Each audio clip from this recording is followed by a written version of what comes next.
My name is David Walker. I'm here today with my wife, Letitia. We've been married for 7 years. We live in Los Angeles, California. We actually met. I'm a photographer. We met on a photo shoot. She's a model. As soon as I saw her, it was in Hawaii actually when we met. As soon as I saw her in that black sand beach, I knew she was the one. I looked at her through the lens of my camera. I looked directly into her eye and I said, she's going to be my wife. And here we are today. Now we're here because we've truly had an odyssey of obstacles in our family planning journey. We decided to ask Terrence here, a man who I once considered my brother, a good friend of us both, to help us along that journey. But he was deceitful and he lied to us. Well, before we get to that part, you all have been married, and it's my understanding, based on the complaint, that you all had tried to adopt a baby. Now, why was it necessary for you all why did you decide that you should adopt a child? Well, Your Honor, I'm sorry, baby. Go ahead. I have a family history of prostate cancer. Yes. My grandfather unfortunately passed away due to cancer. My father, he also had prostate cancer. He's in remission now, but he was able to have children before, the diagnosis. Me, unluckily, I caught it a bit earlier in life. And Sorry to hear that. I appreciate that. It was very hard for our family. I mean, it is unfortunate for any man, but particularly it has had a devastating impact among black men. And I hope that you have been successfully treated. I have. We tried a few things. We tried, to go the herbal route, but to ensure that I was in complete remission, I had to go through chemotherapy. And we knew that there was a chance, a percentage that, I may be sterile and not be able to have children, but just to ensure that we could be together and that I would be here, we chose the chemo and unfortunately the radiation, it led us to this.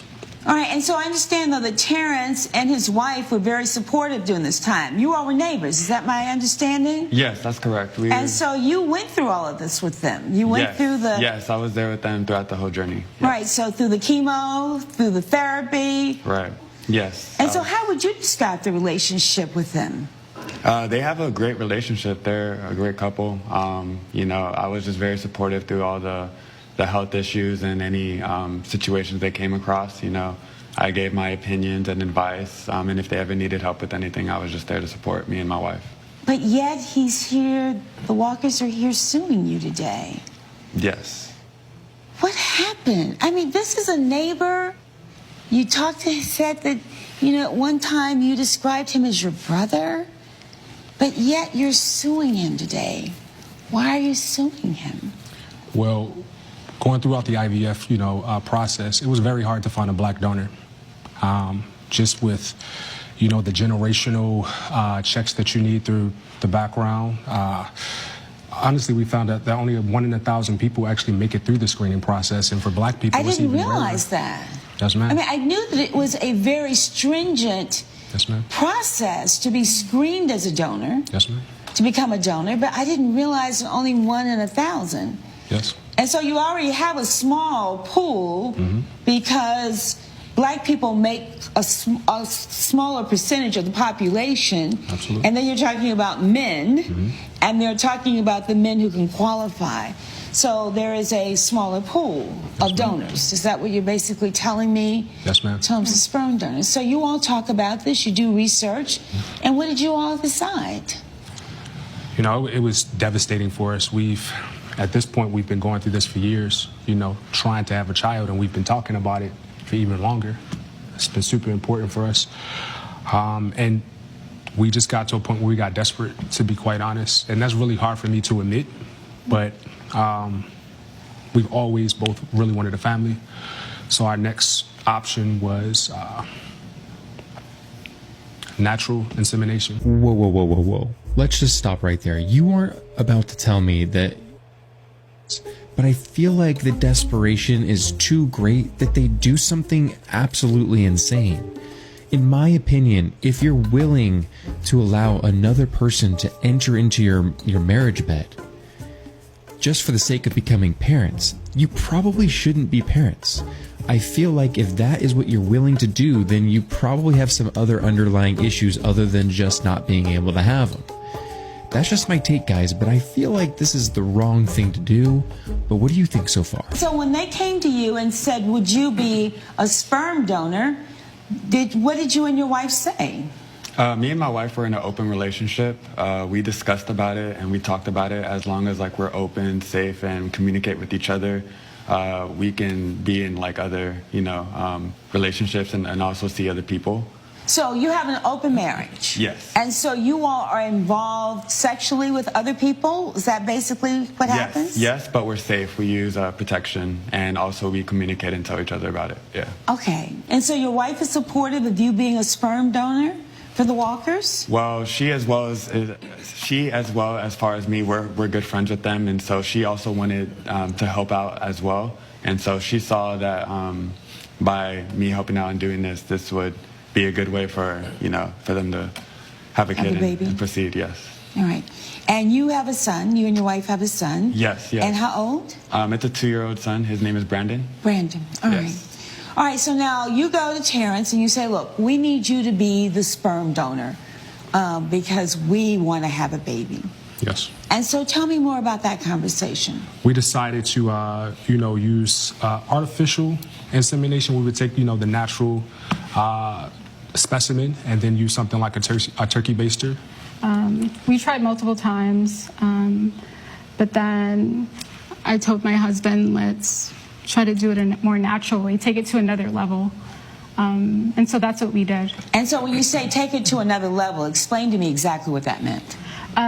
So me, my husband, and Terrence, we sat down and we met and we made a verbal agreement that we will meet at Terrence's home 3 times out of the week, and for me to conceive a child.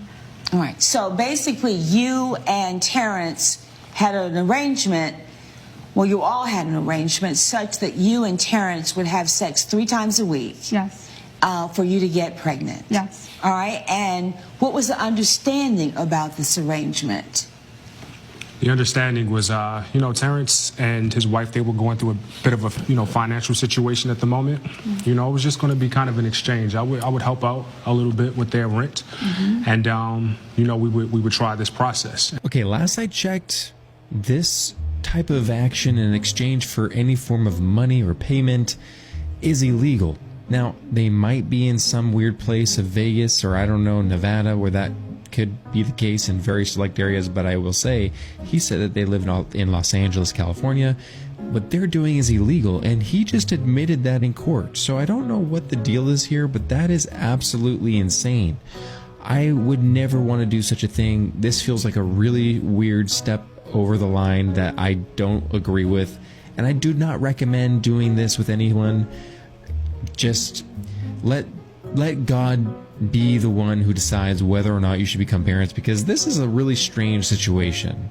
And maybe if the turkey baster didn't work the first time, perhaps you just use the turkey baster method 1,000 times and make sure it works. It was very difficult. But you did go along with the plan for your wife and for Terrence to have sex 3 times a week. Ultimately. Okay. And so what did you agree to do in terms of helping Terrence and his wife financially? We paid them $1,000 a month. Okay. And so this is a 6-month agreement. Yes, ma'am. By 6 months, she's not pregnant. And so then, is that when you got tested? At the end of the 6 months? Turkey baster method 1,000 times and make sure it works. It was very difficult. But you did go along with the plan for your wife and for Terrence to have sex 3 times a week. Ultimately. Okay. And so what did you agree to do in terms of helping Terrence and his wife financially? We paid them $1,000 a month. Okay. And so this is a 6-month agreement. Yes, ma'am. By 6 months, she's not pregnant. And so then, is that when you got tested? At the end of the 6 months? Okay. Yes. And at that time, what did the test reveal? It revealed that I was sterile and that I've always been sterile. And that had me speechless, up in the air. I was very confused. Especially because you have a son. my Go. goodness. So You that heard it means yourself, that you've seen it yourself. Let's he see has a what you- son and his let's just wife, see what even though you they're think. open, ended up Let's having a just see what child you from think. another Like man. I said, my name is This is Barrister getting Rita even Amy. deeper, guys. You want to speak to me one-on-one, enter my Exactly, it DM, made me question my everything. DM on So Instagram, I talked to my on wife about it, Instagram. and that's when she told me that there is And a I'll huge just be one possibility click that away my son was to not answering mine, you. and she had